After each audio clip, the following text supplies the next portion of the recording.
What is going on? Another episode of 4x4 Camping and Adventures. And today's episode, I want to take you through last 4 months of ownership of the Patrol. It has been that long. I've had it for 4 months now. But something just doesn't look right. And I'll do the old flick the fingers. That'll make a change. Maybe not. Isn't it what you do? You flick your fingers. I've seen the videos. And it just changes. Maybe if I clap my hands. There we go. Alright, let me take you through the last 4 months of the Patrol and tell you my thoughts of ownership of the last 4 months. Let's get to it. Alright, last 4 or 5, roughly, I got it in November, so December, January, February, March, 5 months roughly, since I got the Patrol. Let me take you through few things that have changed on it. Let me take you through, probably not going to go through like all the mods because I think that's going to be like saved for the final reveal video of when the bull bar and all that kind of stuff gets done. But let me just take you through a few things that I've done to it and has it annoyed me? Is there any sort of, niggles with the car and all that kind of stuff. So first off, let's start up with the actual first mod. These 18-inch ROH rims, still love them to death. I still think they look fantastic on the car. And I've still got the standard tyres and they're wearing quite nicely, the Bridgestone all-terrain, so they're going quite nicely. And I hope to obviously upgrade to some Toyo RTs once once I get back from Monkey Mire and all that kind of stuff. There's too much going on at the moment to just chuck some new tyres on there. And these still got heaps of tread, so I'm not going to get crazy and chuck new tyres in there just for the sake of chucking new tyres in there. I'll wear these guys out and chuck some new ones on soon. But still absolutely love that mod. I still reckon they look absolutely fantastic on the Patrol. And they haven't got a stupid offset, so they don't stick out and throw mud all down the side of the cars when or rain or whatever. So they still protrude in, and no issues with the 5.0. Second thing I believe I did, I'll have to go back through my videos, but put the old two-way aerial on. I think that's a staple for any four-wheel drive. That's not really a mod. I reckon you have to have one of these if you're going to go off-road, go bush. You need to keep in contact with other people and people around you potentially. And then I suppose the big mod that changed the look of the car completely, the roof rack.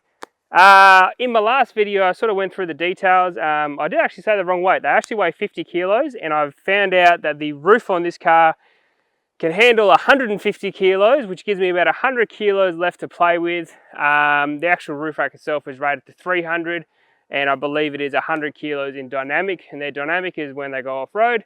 So yeah, I can essentially put 100 kilos on there on or off-road with no dramas. But of course, use your common sense. You're limited by your roof, not the actual roof rack. And I'm not going to get into the roof rack debacle. Way too much information going out there with the roof racks. But look at obviously your specs, look at your manual and what your roof can actually handle. But I still absolutely love that roof rack. Yes, it is a little bit heavier than some roof racks out there, but it's strong as nails. Like, yeah, I've stood on there, I weigh 84 kilos. I've stood on there and it doesn't even buckle or bend or anything, so it's definitely got some strength in it. The light bar at the front, I've already sort of gone through all these details, but I didn't really go through the details of putting the super peg on there. I've gone back to the 180, absolutely love the super peg. That's been an epic awning. Going down to the beach, which is pretty much what this has been doing every weekend over summer because I bought it over summer. But yeah, just having that out on the beach, so good. I cannot recommend enough Super Pegs gear. They Australian owned, Australian made, Australian manufactured, everything. Definitely one of the better awnings out there in the market. And beyond that, I put a few little bits and bobs to the roof. I've got a shovel up there now. I've got Jimmy's bag for the treads. That's up there now. I've got the kick-ass awning on the other side for the shower, which sort of goes into more of the drawer setup. But as I said, I've got videos and all that kind of stuff. I've got drawer video, I've got a 12 volt, all that kind of stuff. So go watch those videos if you want to get all the details about that kind of stuff. Let's talk about problems with the car. Zero problems. So I haven't had an issue with the car. Haven't had any error lights, haven't had any warnings, haven't had any engine codes, anything like that, which is obviously fantastic. I would expect that of a brand new car. But yeah, I just actually got a service as well. So it's just hit 10,000 Ks. And I want to sort of do a video in the future just regarding fuel consumption, because I think now once it's got all the weight in there, it's going to give me a better idea of what these things use when you load them up. But yeah, essentially 10,000 Ks, it's in 5 months. So as you know, I'd probably do a fair few Ks every month. So it's 2,000 Ks a month I do in this car, which is huge. But yeah, no, it's really gone well. As I said, I haven't had any dramas. Everything I put onto it's been fantastic, and I think that's coming down to the gear that I've chosen, the quality gear I've chosen, especially not going the cheaper stuff. I've gone the actual really expensive stuff, or maybe mid-range stuff. Definitely made a big difference in I suppose the quality of the fit, the quality of the product, less niggles, all that kind of stuff down the track. So it's definitely, I think, worth spending a little bit of extra coin to get the better stuff out there. What else can I talk about? I mean, I've put little things on the inside. The inside I haven't really played around with too much. I've got the two-way in there, and I've got a reversing camera now on the mirror because I can't see what's behind me. But I'm going to actually do a separate video on that because it's a bloody cool bit of kit, and yeah, it's going to definitely save my bacon when I'm towing and all that kind of stuff. So I can see, it's a direct feed in your rear vision mirror, and it gives you a direct feed of what's behind you, so you can see trailers and all that kind of stuff. But as I said, I'll do a separate video on that, I think, in the future.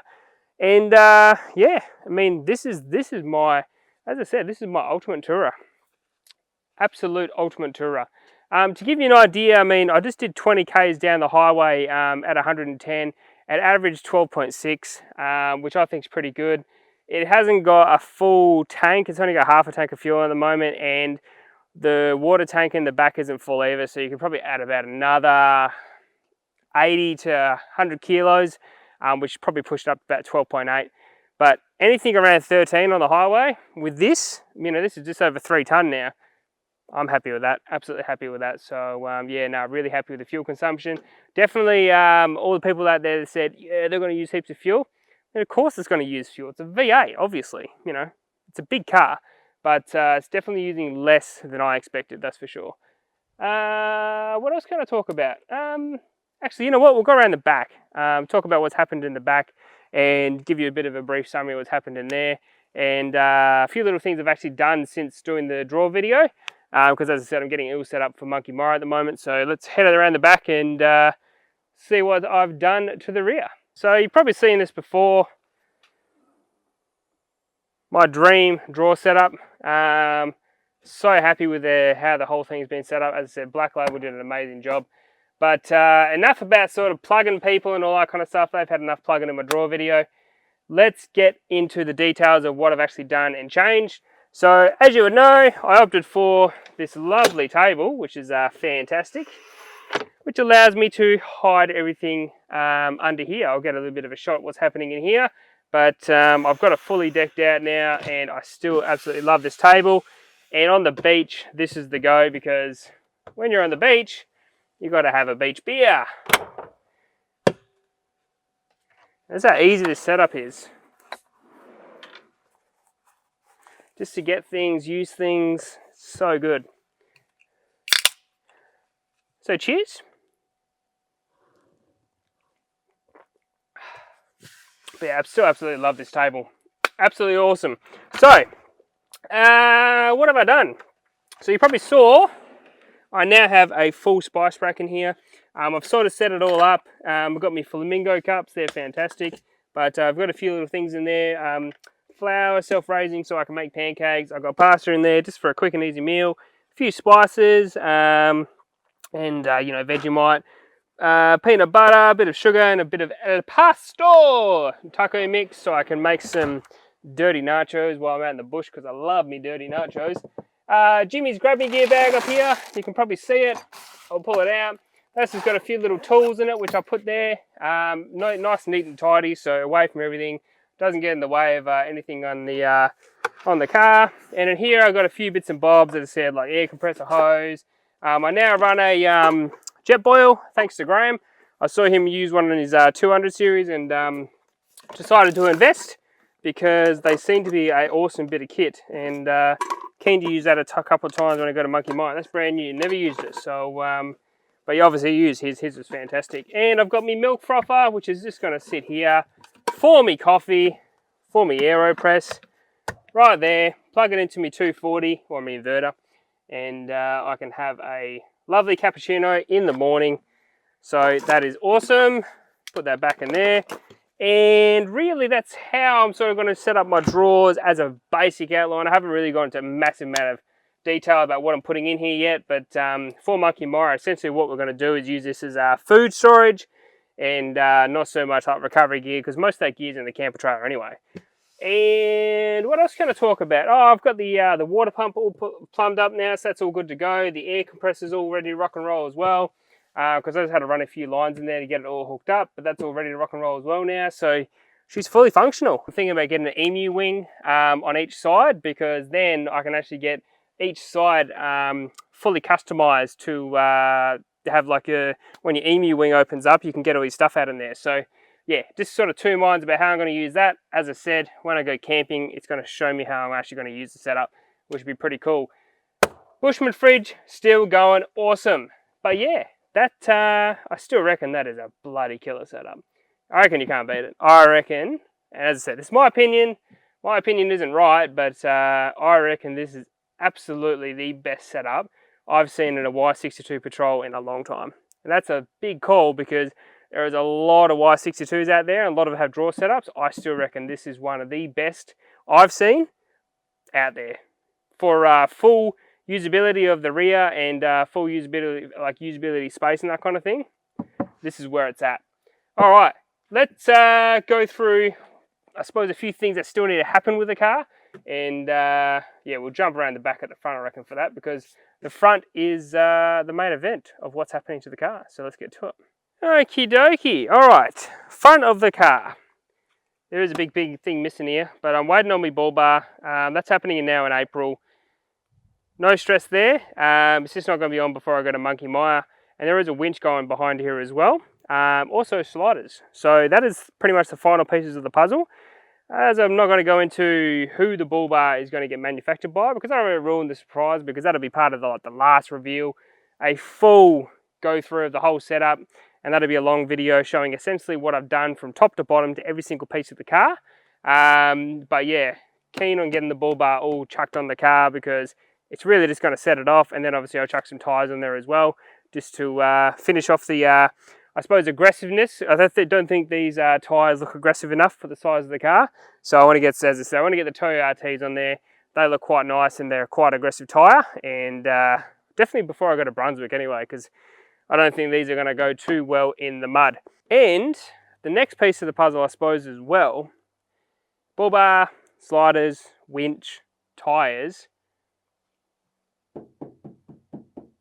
Something happened under here as well. Now, I'm not going to speculate too much, but having a bit of conversation with a few people at the moment, and there's going to be something interesting happening under here as well as possibly a full exhaust system. I've heard the OVO exhaust system is really sounds really nice, and doesn't drone and that kind of thing.